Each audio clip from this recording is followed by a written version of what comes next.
Good morning, beloveds. I'm awake.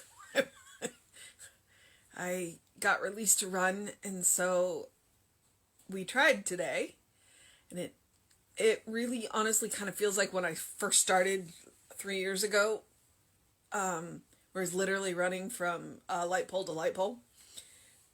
Literally, that's how I started out. Was running. I would run from one light pole to the next light pole, and then I would walk. Usually I would walk like 2 light poles and then run another one. Today, for at least the first half of the run, I ran from one light pole to the next. I would walk to the next, and then run to the next one. Okay, and then halfway through the walk, or the run, I had to stop and just walk. I did squeeze in a few more runs, and a couple of them were slightly past the light poles. But I admit I'm scared of injuring myself again, so I'm taking it very, very, very carefully. But I bought new running shoes because I needed to. I didn't bother to buy them until I'd been released to run, and my running shoes say "Run Happy."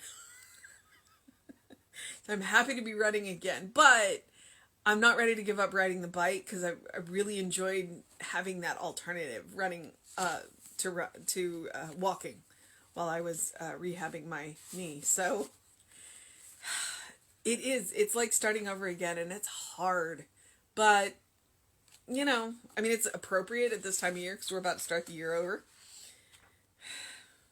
Okay. We're down to the last few pages, and I'm having trouble turning to the last one. So, all right. It is December 29th, and our title is, I Shall See God Reflected in Every Form, Back of Every Countenance, Moving in Every Act. The Spirit of God hath made me, and the breath of the Almighty hath given me life. That is Job 33:4. We created man, and we know what his soul whispered to him, and we are closer to him than his neck vein. And that is from the Quran, which is also very close to a Rumi poem, which Rumi, I believe, is actually the most famous, or he's like the best-selling, or at one point he was the best-selling poet in the world. And he's a 13th century poem. And he is a, it popped up. It's the mystic side of the Islam. And I can't think of what they are called. When I remember, I will tell you. And what his poetry is literally a commentary on the Quran. That's one of the beautiful things about Islam, is that they believe that the Quran should be a living document that should be interpreted into the current time. And that is what Rumi did for his time. Is his poetry was a commentary on the Quran, bringing it into his time. And I think to some degree, if we could treat the Bible like that, we'd get a lot more out of the Bible. That's one of the reasons why I believe it's called The Message, and that's exactly what it is it's the Bible translated into modern language. All right, commentary. So let's get into the meat of the lesson today, as he calls them. After long meditation and much deep reflection, having passed through the confusion of human experience, Job finally arrived at the conclusion that the Spirit of God was within him, and that the breath of God was his life. We all have traveled the same pathway of experience, the journey of the soul to the heights above. And always there has been a deep inquiry in our mind. What is it all about? Does life make sense? What is the meaning of birth, human experience, and the final transition from this plane, which we call death? Somewhere along the line, we too must exclaim with Job, "The Spirit of God hath made me, and the breath of the Almighty hath given me life." With the Quran, we must realize that the divine is closer to us even than our physical being. Nothing can be nearer to us than that which is the very essence of our own being. Our external search after reality culminates in the greatest of all possible discoveries. Reality is at the center of our own being. Life is from within out. We must no longer judge according to appearances, but rather base our judgments on the assumption that the God mind dwells within us, proclaims or reflects itself through us in every act. Thus, the search after reality culminates in the realization of the ever-present good. The search at this point should cease, and we should at once enter into our divine inheritance, no longer as searchers after, but now as users of the highest gift of heaven. I feel that my search is over.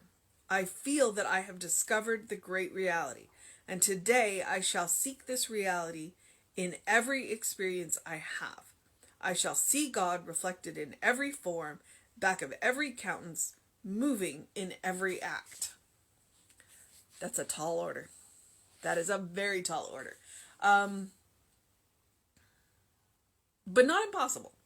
And it's what we've been working on all year. It's what we've been working on all year. It's a reminder that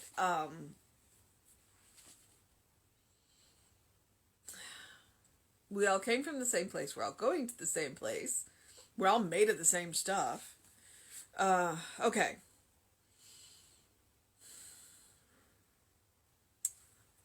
So I shall see God reflected in every form, back of every countenance, and moving in every act.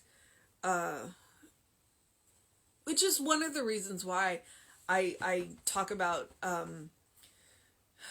looking in the mirror and looking in each other's eyes and seeing God looking back at you. Every countenance, every face.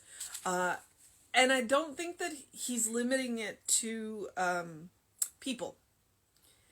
I don't see why we can't look into cats and dogs and gerbils and cows and horses and see God looking back at us. I will grant you that, I mean, it's easy to see God in a butterfly, not so much in a cockroach, but they have their place. Their place is not in my kitchen, but they have their place. They have their purpose. And before you ask, I'm not a vegetarian. But I do try to do, you know, when I do eat, I try and do it, you know, ethically. It's like Temple Grandin, I think is her name. She's like, there's better ways to do this. You know, we don't have to traumatize them before we eat them. So she has a whole documentary on that. And so it's like, yeah, I mean, the fruits and vegetables are made of God stuff. So I'm not going to get too up on that. But every countenance, it's like everywhere you look, God is. Everywhere you look, Spirit is. Everything you touch is Spirit in form, which can get a little weird. But if you can think that, if you can feel that, if you can believe that, it will change the way you walk through this world. It will change the way you walk through this world. And that's a good thing. That is a good thing. So we're going to talk about Job a lot. The Spirit of God hath made me, and the breath of the Almighty hath given me life. That's what we're all working for. We created man, and we know what his soul whispered to him, and we are closer to him than his neck vein.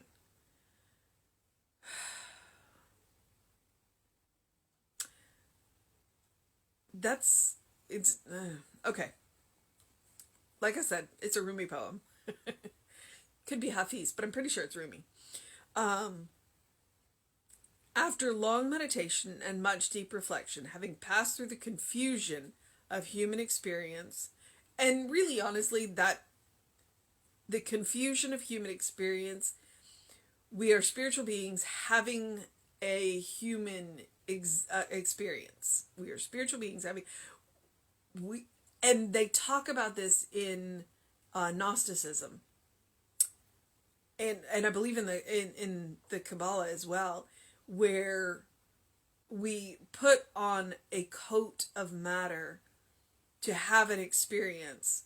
We come down here we come into matter for a purpose, and we understand coming in that it is going to be a little confusing.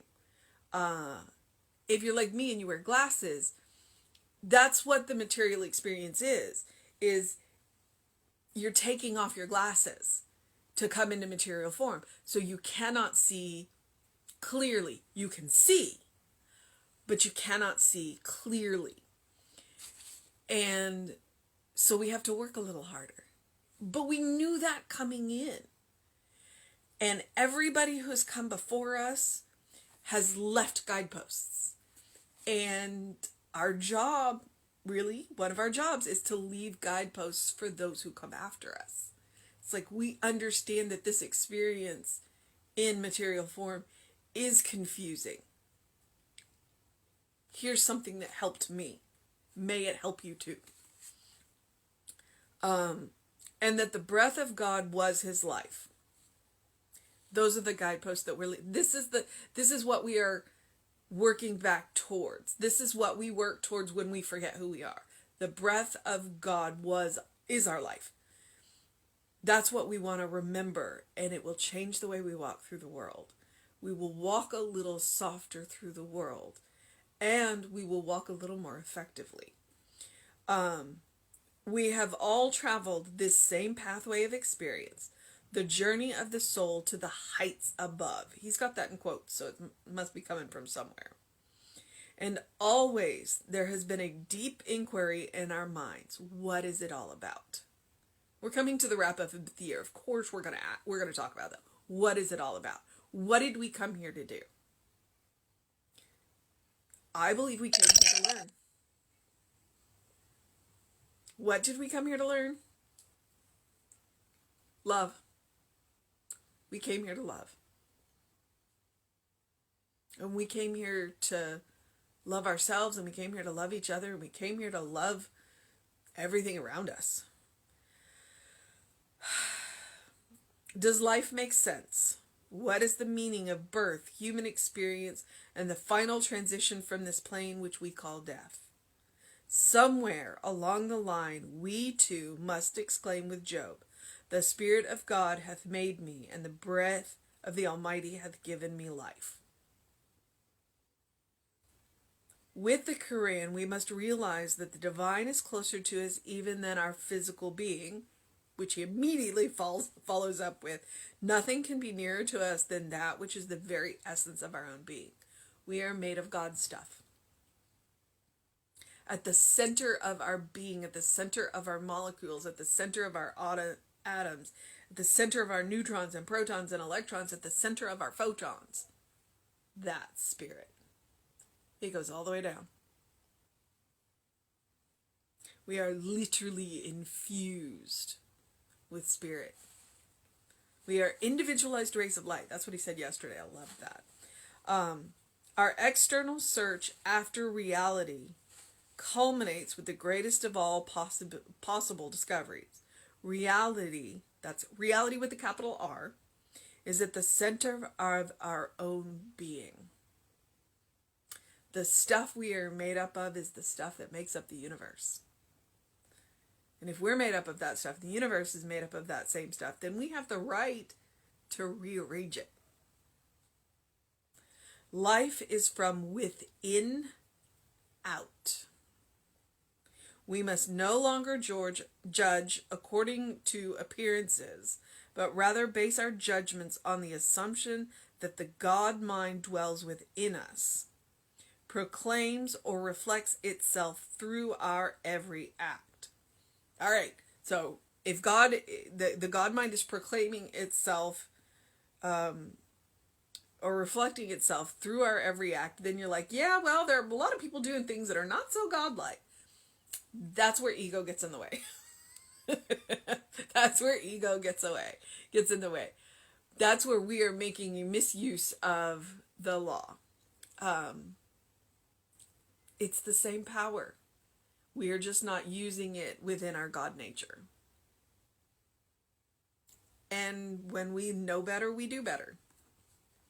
So we are on that search to realize that the power is within us, the God is within us, and then we stop searching out here for it. Thus, the search after reality culminates in the realization of the ever-present good. The search, at this point, should cease, and we should at once enter into our divine inheritance, no longer as searchers after, but now as users of the highest gift of heaven. Well, let's be honest.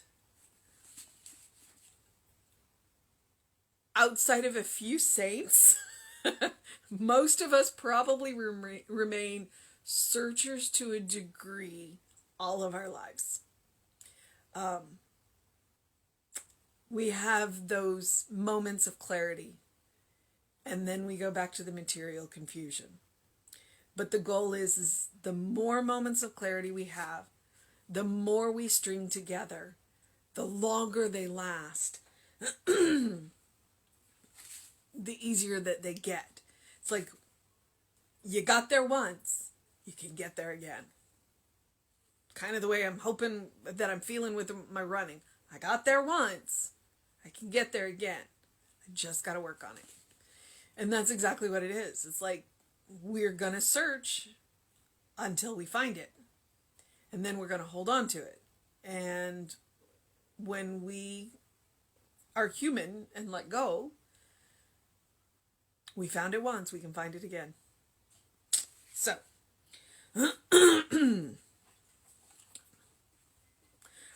I feel that my search is over. I feel that I have discovered the great reality, and today I shall speak this reality into every experience I have. I shall speak this reality. I know where I come from. I know where I'm going to.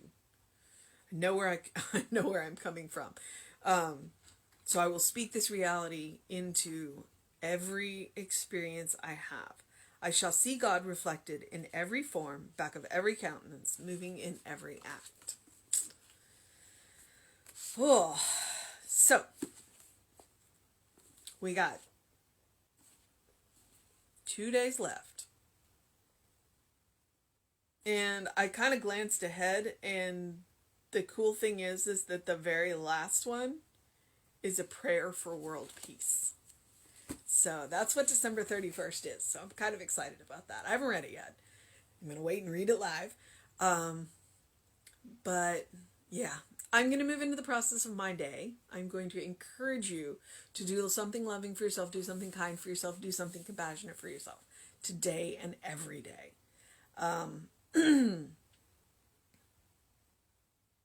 You're a child of God. You're a beloved child of God, in whom Spirit is well pleased. You are a godling, and it is the breath of God that lives within you. It is the breath of God that breathes you.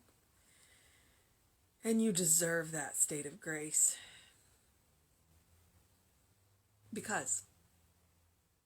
Not because of what you have done, not because of what you will do, because you are. And that's the truth of you. So, Sugar just sauntered back in. It's a beautiful day out there. It is sunny, or at least here in Houston. So I encourage you to do to do something to engage your mind and your body. Open your windows, get some fresh air, and open the windows of your soul.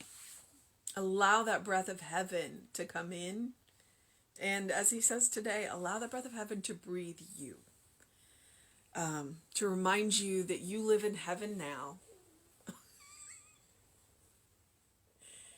And take care of yourself. All right, beloveds? Have a wonderful day. And Reverend David will be on with you around 5 p.m. today. I will be back with you at 9 a.m. tomorrow. And Sugar, as soon as she got up on my shoulder, started purring. So now I'm going to try and resist just sitting here listening to her purr, because I got stuff to do. All right, beloveds. Have a wonderful day.